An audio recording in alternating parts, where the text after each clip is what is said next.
Yes, welcome to episode 2 of Up the Shute, brought to you by Maloney TV. I'm Sean Maloney, your host, joined by Matthew McGoldrick. Goldie, great to see that you managed to slip into your younger brother's polo shirt for the afternoon.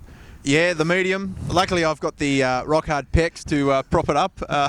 Thanks, Cougar, for the wonderful material, which really accentuates my beautiful body. Yeah, I wouldn't go that far. It was a huge weekend, week 2 of the Shute Shield. Plenty of great results, plenty of upsets in and amongst those as well, Goldie. Let's take a look now at some of those from week 2. And off the top, Northern Suburbs Eastwood, that was a real upset with the Shoremen getting home. Well, what a tipster I am. I took them 13 plus Eastwood, and Norse, the roll continues. Well done, boys, up there. That's fantastic. Yeah, Eastern Suburbs 38, too good for West Harbour 14. Warringah and Gordon, an 11-all draw. Yeah, I hear it was as dour as watching a replay of MasterChef on a Thursday night. But anyway, we've got them boys this week, so hopefully they stay down. Yeah, we'll get to that a bit later. Parramatta 0, Sydney Uni 47. An improved effort there from the two Blues. And across at Coogee Oval, Randwick 41. Goldie too good for Penrith 5. Yeah, Penrith, they hung in for a while there apparently, and I'd just like to say it was only 15-0 at half-time, Parramatta and Uni too, so you're right, Shawnee, a much improved, more committed effort from Parramatta, which is great. It's good to see that both Para and Penrith sort of have a shell there to work with in the season going forward. Well, looking at Penrith, they have a fairly solid backline with big Stan Tuianuku, Gavin Duncan, a former Eastwood player at fly half, our man Leon Bott on the wing, and Luke Cross, who's a good pro at fullback. They look okay. They'll trouble some sides out at St Andrews this year. And as we touched on, Para, a much improved effort on week 1. Well, it just shows with a week's training, they've halved their score. Next week will be 22-0, and hey, we're only 4 or 5 weeks away from a win. Yeah, it could come sooner than later, which is great news for the competition. At Southern Districts, it was a horror afternoon for the Manly Marlins. They got swept in all 4 grades. Yeah, the second grade result was Southern Districts 14, Manly 11. They got a bonus point there. Third grade, Southern Districts 23, Manly 16. And fourth grade, Southern Districts 38, Manly 0. Yeah, possibly the highlight of those 3 results. Leigh Folson, the club captain, with a 50-metre try, I'm told. Couple of steps, a chip kick as well. He posted a try in 3s for Manly. But all in all, a fairly average day, because first grade, well, they had it in the bag, essentially, and they just gave it straight back to the Rebels. Yeah, the Rebels showed that they're a stronger outfit than they have been in previous years, and Josh Gamgee's that type of player, Shawnee. He would have rallied the boys, and he's got a great attitude off the pitch, which I'm sure will flow through onto the pitch. But all in all, the Marlins should have won by probably a stack, but we didn't, so bring on Warringah. Well, let's have a look at the highlights first and foremost. So, Goldie, it was Manly who opened up with a penalty, and then Dylan Sigg laying the platform here for Adam Darcy. He slotted an early penalty goal, and Johnny on the spot again.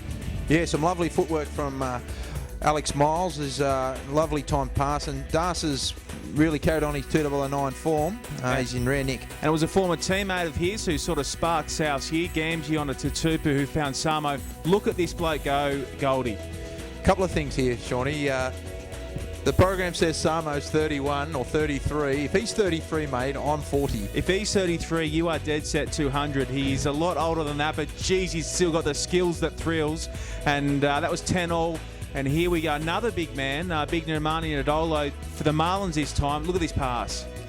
Yeah, we said it last week. He doesn't get the raps that he deserves. And you watch here some of the subtle touches. This is a great ball, and a Gidley to Tahu flick from the halcyon days of the Knights. Raps would be going through the roof. We could well have been at Energy Australia right there. One bloke who had plenty of power was Celesi Manu. He muscled his way over here, the youngster touching down. And at this stage of the game, the Marlins cleared out to 28-10. They should have wrapped it up, but here come the Rebels. Yeah, a pretty weak attempt if we're being fed income on a decent player from the Rebels. Johnny Fakai will learn from that. He'll be better for that experience, Shawnee. Yeah, not terrific defence, nor was this. Josh Tutupu found Nicky Price, and all of a sudden South were right back into it. Darcy here, he did have a good day out, nailed the penalty, put them out 34-28, but as the shadows lingered across Foreshore Rugby Park, Goldie, South struck late. Yeah, he's a good player, Josh Tatupu. He gave us plenty of headaches last year. Luckily, we had G. Smith to mark him in the centres. Didn't have that liberty this time. And Johnny Payne coming back from injury, probably a little short of a gallop. Not his greatest attempt, Shawnee. In the House of Payne, he'll learn from that. He'll be better for it, just like John Fakai. Yeah, look at this great step off the left foot. Big right-handed palm into the face of the House of Payne. And well, it came down to this. Darcy with a shot to win it late in the match. And, well, that almost ended up in the beer garden of the Tarrant Point Tavern, Dust. It would have hit me.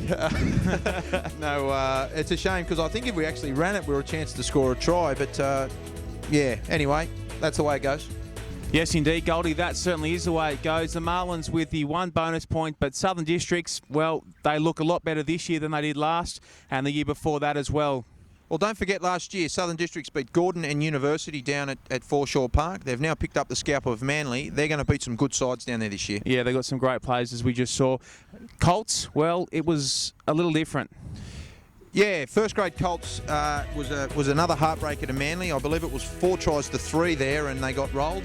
A few problems with goal kicking down with the Colts ones boys at the moment, but hey, they're making enough chances, Shawnee, so they got to hang in there, the boys. And 2s and 3s, both very comfortable winners. Manly second grade Colts 47 beat Southern District 7, and thirds 38 defeated Souths nil. So good signs there from the youngsters. Yeah, my boys Billy Veach and Shane Davies carved them up too, Shawnee. So good times roll on with Colts too. They certainly do. So that's week 2 done and dusted. Let's get into it. It's the big one. It's the derby. It's here at Manly Oval, right here behind us underneath the Norfolk pine trees, Saturday afternoon. Goldie, I'm very excited. Oh, I can't wait, Shawnee. I haven't been able to sleep all week. You know, Anzac Day, the 2nd, is the day after. What a weekend. And we get a public holiday Monday. So I can't wait. I know the boys are revved up for it. They're eating steaks tonight down at Manly Grill. This is Thursday. So usually a good sign when we eat a steak on a Thursday, Shawnee. Yeah, and they could get through some of those Manly forwards. I think that's where the battle's going to be up front this weekend. Yeah. More than likely, given that Manly have made a few changes in the back line, may struggle for combinations. Who are some of the guys that have come in there? Yeah, there's a couple of new centres. Luke Johnson's back at 13. LJ's a 100-game first grader for Manly, so he's a very, very good player. John the House of Payne gets his first start for 2010. And young Richard Hooper comes on the wing. Now, he's a very exciting prospect, very much in the Doug Howlett mould, very quick, good finisher. He'll go well. Throw in the big show Namani on the wing and you got a party. You certainly do. And there'll be a couple of guys coming down from Rat Park who'll be looking to party themselves. I'm looking forward to Michael Lippman running out against Will Brahm. Michael Lippman, of course, the former England international, making his return to the Shute rugby ranks. He's an exciting player. They've got some really good players up front, the Rats, don't they? Yeah, they do. The way I see the game, Shawnee, is I think the forwards will cancel each other out. I think it'll be a great tussle. It'll just be whose backs play a bit better, and I'm willing to throw my cash on Manly. Yeah, I think they might just have a little bit too much out wide. That'll cap off, or that'll be the trigger point for a huge weekend. There's Derby. It's Derby week, baby. Derby week, it's Derby week. So across the Sydney club competition, we've got fierce rivals going at it toe-to-toe from from Sydney Uni to Foreshore and all in between. Let's take a look now at those fixtures for the week 3 of the Shute Shield. So first up, we have Gordon taking on Northern Suburbs. Now, every day of the week I'd pick Gordon, but I'm going to take Norths this week. 2 words that I never thought that I'd say. Yeah, they're a team in form. The Shoremen. Eastwood take on West Harbour. I imagine they'll bounce back after a disappointing loss last week. Manly Rats, we've covered that one off. Sydney Uni Southern Districts, Goldie, that should be a belter. At Uni 1, I'm going Souths. Me too. It'll be, I'm predicting an 0-2 start at home for the students this year. Penrith Para.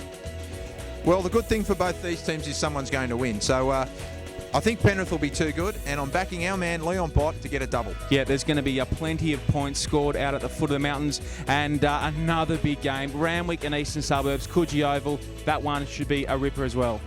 Yeah, I think what a game of footy this will be, but I'm pretty sure that East, in my opinion, Lockie Fear's got them firing. They'll be too good. Yeah, I like East, but I can't go with you on that one. I think Randwick will turn Coogee into somewhat of a fortress this year, and I think they could be too strong at home.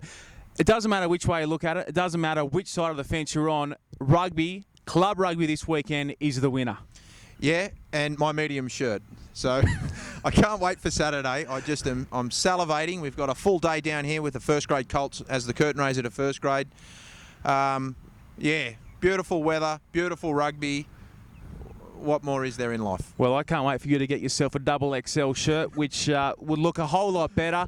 From me, Sean Maloney, and my ever-reliable club rugby analyst, Matt McGoldrick. We'll see you all again next week, but make sure you get out to your local grounds. This weekend, above all, is going to be huge.